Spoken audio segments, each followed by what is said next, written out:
तू किती करतेस का आपल्या घरासाठी? किंवा तुम्ही किती कष्ट करता आपल्या संसारासाठी? अशी वाक्य ऐकली की 10 हत्तींचं बळ आपोआप मिळतं, हो की नाही? पण दुर्दैवाने हे असे संवाद आजकालच्या युगात कुठेतरी हरवल्यासारखे वाटतात. आजच्या व्हिडिओमध्ये आपण हेच जाणून घ्यायचा प्रयत्न करणार आहोत की नक्की सुखी संसार म्हणजे कोणता आणि घराचं घरकुल केव्हा आणि कसं होतं. मी खात्री देते की आजचा आपला हा संवाद तुम्हाला नक्की आवडेल. तर व्हिडिओ शेवटपर्यंत नक्की ऐका. नमस्कार, आपण ऐकत आहात शब्द संवाद, कथा, आठवणी आणि प्रेरणेचा एक मनमोकळा प्रवास. ऐकूया सौ श्रद्धा राणे पोवार यांची कथा घरकुल. वाचन सौ श्रद्धा राणे पोवार.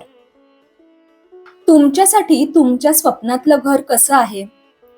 हा प्रश्न ऐकताच तुमच्या डोळ्यासमोर एक मोठाला 3 बेडरूम हॉल किचनवाला फ्लॅट आला असावा, जिकडे एका बाल्कनीत एक मोठा झोपाळा आहे आणि हॉलच्या मधोमध एक आलिशान झुम्मर. खरंच का त्या कोट्यावधींच्या 4 भिंती म्हणजेच तुमच्या स्वप्नातलं घर आहे? थोडं थांबा. ते 3 बेडरूमचं घर बांधण्याआधी घराची खरी व्याख्या काय आहे हे ह्या व्हिडिओच्या माध्यमातून जाणून घ्यायचा प्रयत्न करूया. घर असं असावं जिकडे दिवसाची सुरुवात शांत असावी. स्वयंपाकघरातून नाश्ता तयार आहे अशी हाक ऐकू यावी आणि चटकन धावत येऊन नवऱ्याने खुश होऊन तो फस्त करावा. घर असं असावं जिकडे दाम्पत्य जीवनात हळूवार प्रेमाची फुंकर कायम असावी. पोहे छान झालेत ग, तू खाल्लंस का? अशी प्रतिक्रिया रोज ऐकू यावी. घर असं असावं जिकडे कमीत कमी भांडणं आणि शून्य गैरसमज असावेत. बोलत जाओ, पुरुषांनीच सगळा भार डोक्यावर घ्यावा असं कुठे लिहिलंय? अशी समजूतदारपणाची थाप पाठीशी असावी. घर असं असावं जिकडे घरातल्या प्रत्येक माणसाप्रती आदराची भावना असावी. तुला काय वाटतंय सांग? तुझा सल्ला खूप महत्वाचा आहे. हे नुसतं बोलण्यापुरती नाही तर आतून वाटावं. घर असं असावं जिकडे एकमेकांची स्तुती व्हावी. माझं कसलं आलंय क्रेडिट? जे केलंस ते तूच केलंस, हे वाक्य दोघांनीही एकमेकांना म्हणावं. घर असं असावं जिकडे जबाबदाऱ्या जरी वाटून घेतल्या असतील तरी वेळ प्रसंगी एकमेकांना मदत करता यावी. बरं, घर कसं असावं ह्याची एक छोटीशी झलक तर आपण बघितली, पण घर कसं नसावं हे आता पाहूया. घर असं असावं जिकडे शिव्याशाप, मारहाण नसावी. जिकडे ह्या माणसाबरोबर आयुष्य कसं काढू हा प्रश्न नसावा. जिकडे इंस्टाग्राम रील्स वरून प्रेरित होणाऱ्या उगाचच्या अपेक्षा नसाव्यात. जिकडे दुसऱ्याच्या सुखावर जळणं नसावं. जिकडे स्वार्थी वृत्ती नसावी.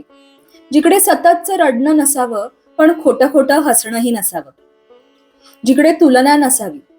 ते दोघे कसे राहतात बघा, हे तर अजिबातच नसावं. जिकडे भांडणं एका दिवसाच्या वर कायम नसावीत. जिकडे इगोला दोघांमध्ये अजिबात जागा नसावी. आणि घर असंही असावं जिथे पुढची पिढी फक्त प्रेमळ आई वडिलांचं सहजीवन अनुभवेल आणि त्या प्रेमातूनच नात्यांची खरी किंमत शिकेल.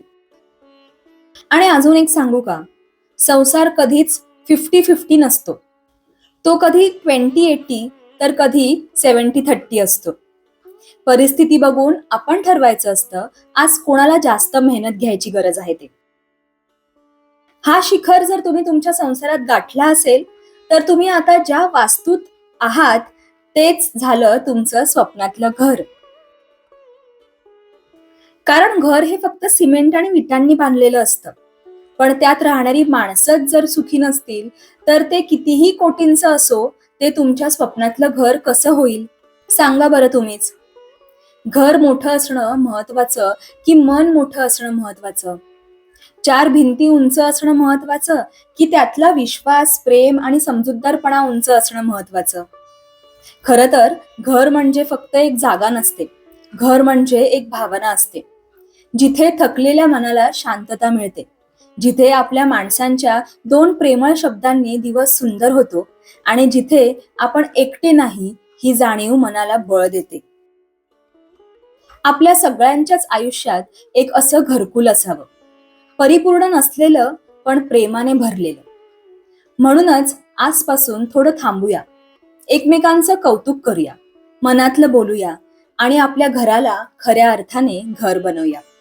कारण शेवटी आपण बांधलेलं घर नाही, तर आपण जपलेलं नातंच आपल्याला सुखी करतं. ह्याच विषयाला अनुसरून एक सुंदर गाणं गुणगुणावं असं वाटतंय.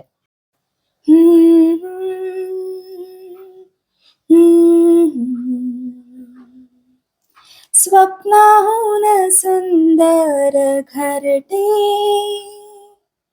मनाहून असेल मोठे, दोघांनाही जे जे हवे ते होईल साकार येथे. आनंदाची अन तृप्तीची शांत सावली इथे मिळे, जग दोघांचे असे रचुकी, स्वर्ग त्या पुढे फिका पडे, स्वर्ग त्या पुढे फिका पडे. तर मंडळी, तुम्हाला कशी वाटली माझी घराविषयीची कल्पना? तुमची मतं सुद्धा मला ऐकायची आहेत. तर व्हिडिओच्या खाली कमेंट करून नक्की सांगा. आणि आजचा व्हिडिओ जर तुम्हाला आवडला असेल तर व्हिडिओला लाईक करा आणि आपल्या शब्दसंवाद या चॅनलला सबस्क्राईब करायला विसरू नका. आणि हो, तुम्हाला जर हा विषय पटला असेल तर ह्या व्हिडिओची लिंक तुमच्या फॅमिली व्हॉट्सअप ग्रुपमध्ये नक्की पाठवा आणि व्हिडिओला हाईप सुद्धा करा, म्हणजे ज्या लोकांना खरंच हा व्हिडिओ ऐकायचा असेल त्यांच्यापर्यंत तो पोहोचेल. व्हिडिओच्या खाली HYPE असा ऑप्शन तुम्हाला मिळेल, तिथे क्लिक करा आणि व्हिडिओला हाईप करा. चला भेटूया पुढच्या व्हिडिओमध्ये अजून एका नवीन विषयासोबत. आजचा व्हिडिओ पूर्णपणे ऐकल्याबद्दल तुमचे खूप खूप धन्यवाद.